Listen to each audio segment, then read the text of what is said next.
जय हिंद दोस्तों, मैं धीरेन्द्र एक बार पुनः उपस्थित हुआ हूँ आपके सामने बालाजी कोचिंग में। और आज हम हिंदी विषय का वीडियो लेकर के उपस्थित हुए हैं।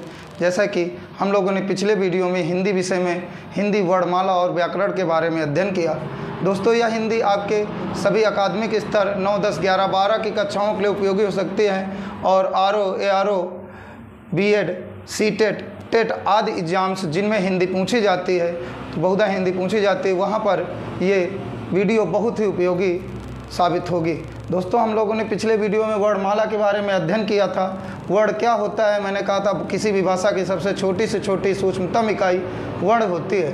हमने ये कहा था वर्णमाला क्या होती है, तो भाषा के जो वर्ण होते हैं उनके सुव्यवस्थित समूह को, एक परिभाषित समूह को ही हम वर्णमाला कहते हैं, अल्फ़ाबेट कहते हैं। ऐसा हमने देखा था।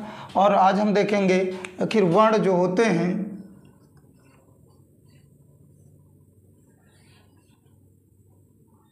वर्णों को हम लोगों ने दो भागों में बांटा है।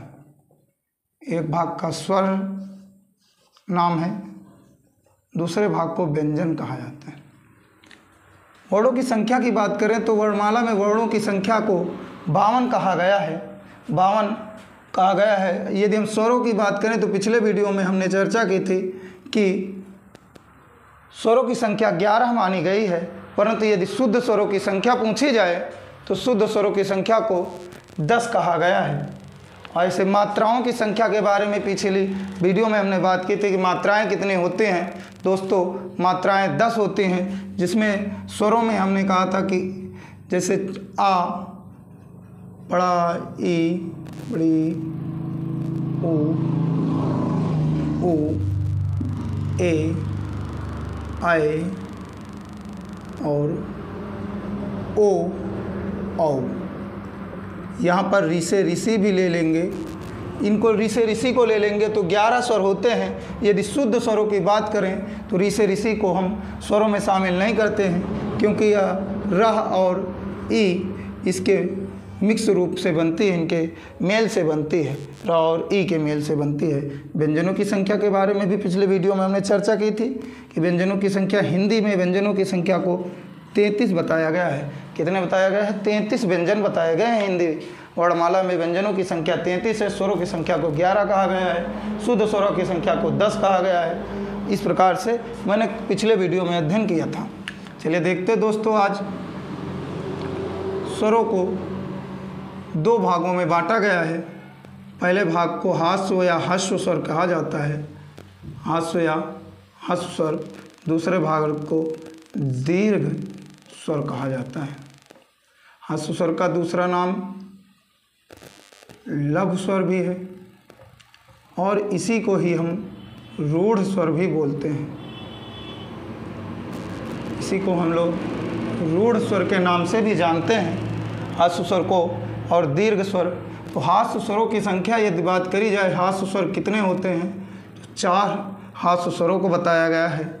और दीर्घ स्वरों की संख्या किशोरीलाल गोस्वामी के हिसाब से दीर्घ स्वरों की संख्या को 7 कहा गया। दीर्घ स्वर 7 होते हैं और ह्रस्व स्वर 4 होते हैं। इसमें से प्रायः बुकों में यह भी देखा जाता है कि स्वर का एक भाग प्लुप्त स्वर भी है। प्लुप्त स्वरों को स्वर का एक भाग बताया गया है, परंतु ऐसा नहीं होता है। प्लुप्त स्वर जो होता है वो मात्र संस्कृत भाषा में होता है। हिंदी भाषा में ऐसा कुछ नहीं है कि प्लुप्त स्वरों के बारे में चर्चा करी जा रही हो। बहरहाल, अगर हम प्लुप्त स्वर की बात करते हैं, जिसे हम ओम बोलते हैं, इसे प्लुप्त स्वर कहा जाता है। प्लुप्त स्वर वह स्वर होते हैं जिनके उच्चारण करने में ह्रस्व स्वरों से 3 गुना समय लगता है। प्लुप्त स्वर वह स्वर होते हैं जिनके उच्चारण में ह्रस्व स्वरों से 3 गुना समय लगता है, उन्हें प्लुप्त स्वर बोला जाता है। दीर्घ स्वर क्या होते हैं? ह्रस्व स्वरों की अपेक्षा इनमें ज़्यादा समय लगता है, इसलिए इन्हें दीर्घ स्वर बोलते हैं। हम देखते हैं आखिर ह्रस्व स्वर कौन से हैं। आ, छोटी ई, छोटा ऊ और री, इसे हम ह्रस्व स्वर कह सकते हैं। दीर्घ स्वरों की बात करें तो बड़ा, बड़ी ई, ऊ, ए, आए, ओ। प्लुप्त स्वरों की बात करते हैं तो प्लुप्त स्वरों के बारे में हिंदी में ऐसा कोई वर्णन नहीं मिलता है।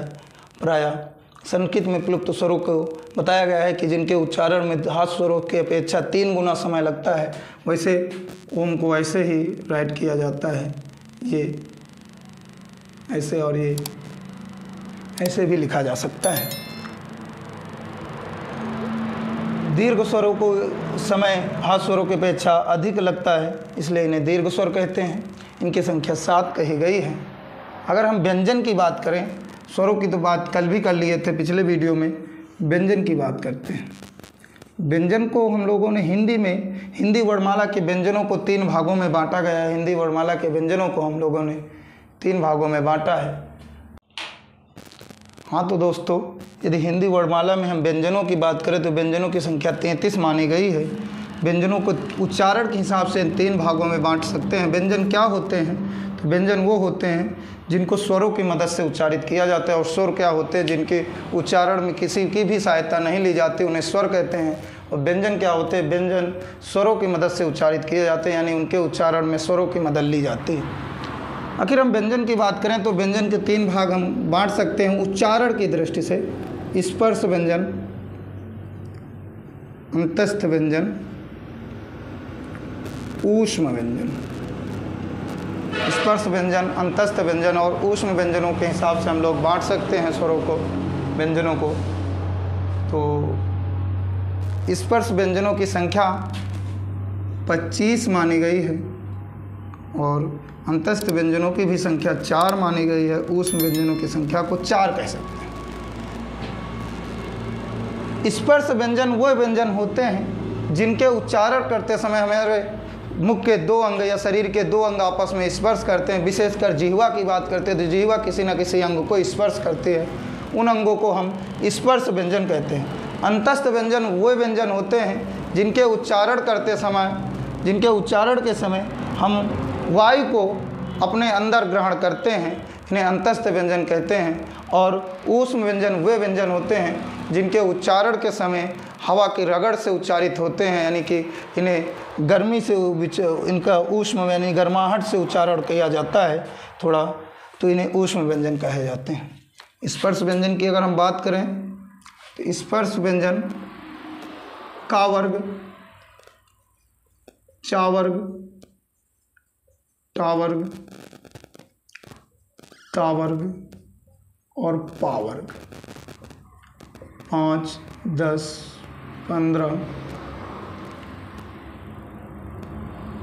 20, 25 व्यंजन ये स्पर्श व्यंजन हो गए।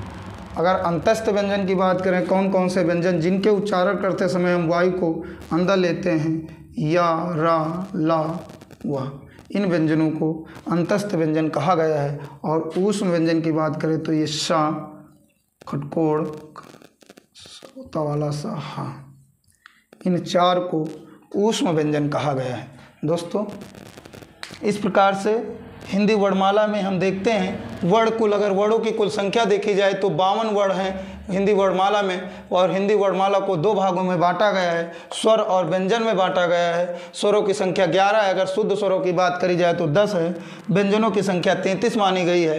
हास्य स्वर और दीर्घ स्वरों में स्वरों का विभाजन किया गया है। हास्य स्वर का दूसरा नाम लघु या रूढ़ स्वर भी कहा जाता है। हास्य स्वरों की संख्या 4 है और दीर्घ स्वरों की संख्या इस प्रकार से 7 है। हास्य स्वरों की संख्या मतलब जिनके उच्चारण में बहुत कम समय लगता है, आ, ई, उ, री, इनको हम हास्य स्वर बोल सकते हैं, लघु स्वर बोल सकते हैं। और दीर्घ स्वरों की बात करें तो बड़ा आ, बड़ी, बड़ा ऊ, ए, आए, ओ, औ, इनको हम दीर्घ स्वर कह सकते हैं। स्पर्श व्यंजन की बात करें, हम व्यंजनों में यदि स्पर्श व्यंजन की बात करें तो व्यंजनों में हम लोग व्यंजन को 3 भागों में बांटकर उच्चारण की दृष्टि से बांटा है हम लोगों ने। तो स्पर्श व्यंजन, अंतस्थ व्यंजन, ऊष्म व्यंजन के भागों में हम लोगों ने इन्हें बांटा है। स्पर्श व्यंजन 25 होते हैं, अंतस्थ व्यंजन 4 होते हैं, ऊष्म व्यंजनों की संख्या भी 4 कही गई है। का वर्ग, चा वर्ग, टा वर्ग, ता वर्ग और पा वर्ग को हम लोगों ने स्पर्श व्यंजन कहा। स्पर्श व्यंजन वे व्यंजन होते हैं जिनके उच्चारण करते समय हमारे शरीर के दो अंग आपस में स्पर्श करते हैं। विशेषकर जिह्वा की बात करें तो वह किसी न किसी अंग को स्पर्श करती है। अंतस्थ व्यंजन वे व्यंजन होते हैं जिनके उच्चारण करते समय हम लोग वायु को अंदर ग्रहण करते हैं, इन्हें अंतस्थ व्यंजन कहते हैं। और ऊष्म व्यंजन वे व्यंजन होते हैं जो हवा के वायु के परस्पर रगड़ के कारण, घर्षण के कारण गर्मी से पैदा होते हैं। ऐसे व्यंजनों को ऊष्म व्यंजन कहा गया है। आखिर हम आगे वीडियो में बढ़ते हैं तो हाँ, तो दोस्तों यदि हम आगे बात करें तो स्वरों के भागों में एक दो स्वर हम लोग प्रायः पढ़ते थे, अह, अंग और आहा को। तो इनके बारे में थोड़ा सा हम अध्ययन करेंगे। तो इन्हें अयोग वाह वर्ण कहा जाता है। अयोग वाह वर्ण, अयोग वाह वर्ण किन्हें कहा जाता है? अंग और आहा को। अंग और आहा को अयोग वाह वर्ण कहा जाता है। अयोग मतलब जिनका कोई योग न हो तब भी लगातार इनका प्रयोग होता हो। इसका मतलब ये हुआ जिनका कोई योग न हो, कोई संबंध न हो, लगातार उनका यूज होता आता है तो उन्हें अयोग वाह वर्ण कहा जाता है। प्रायः हिंदी वर्णमाला की शुरुआत की यदि बात करें तो हिंदी वर्णमाला की शुरुआत इन्हीं दो वर्णों से हुआ है, अंग और आहा, जिसे हम लोग बोलते हैं अनुस्वार विसर्ग आदि बोलते हैं। इन्हीं वर्णों से हिंदी वर्णमाला की शुरुआत करी जाती है। हिंदी वर्णमाला की शुरुआत अंग और आहा से हुई है। इन्हें अयोग वाह वर्ण कहते हैं। किशोरीलाल गोस्वामी जी ने अयोग वाह वर्णों की संज्ञा देते हैं। अयोग वाह वर्णों का मतलब वे वर्ण जो जिनका कोई योग न हो परंतु लगातार उनका यूज होता हो, प्रयोग होता है, अयोग वाह वर्ण कहलाते हैं। चलिए दोस्तों आगे बढ़ते हैं और हम लोगों ने व्यंजन और स्वरों के बारे में अध्ययन कर लिया है। व्यंजन के भागों के बारे में, स्वरों के भागों के बारे में हमने उच्चारण की दृष्टि से अध्ययन किया है।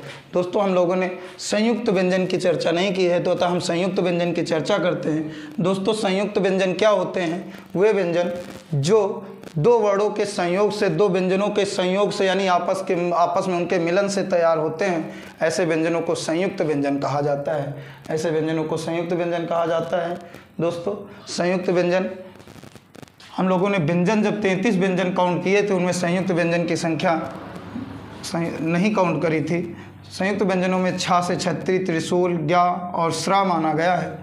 संयुक्त व्यंजन में अगर हम छा की बात करें, छा से छत्री, तो ये का और सा से मिलकर बना हुआ है। त्रा की बात करें तो ता और रा के संयोग से बना हुआ है। और ज्ञा की बात करें तो ये थोड़ा सा इम्पॉर्टेंट हो जाता है, चा और इया के संयोग से बना है। और श्रा की बात करें स और रा के संयोग से बना है। संयुक्त व्यंजनों की अगर हम बात करें तो दोस्तों छा से छत्री, का और खटकोड़ की सा से बनकर बना है। ता और रा से त्रा का निर्माण हुआ है।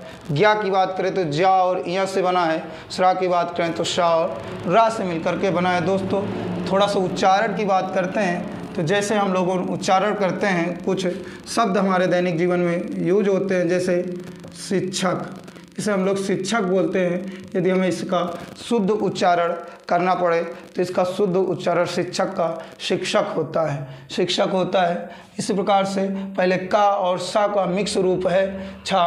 तो इस तरह से अगर हम कुछ लोग हिंदी के शुद्ध उच्चारण करते हैं, उन लोगों की अगर प्रायः भाषा को समझा जाए तो वो ऐसी ही भाषा यूज करते हैं, वो शिक्षक को शिक्षक ही बोलते हैं।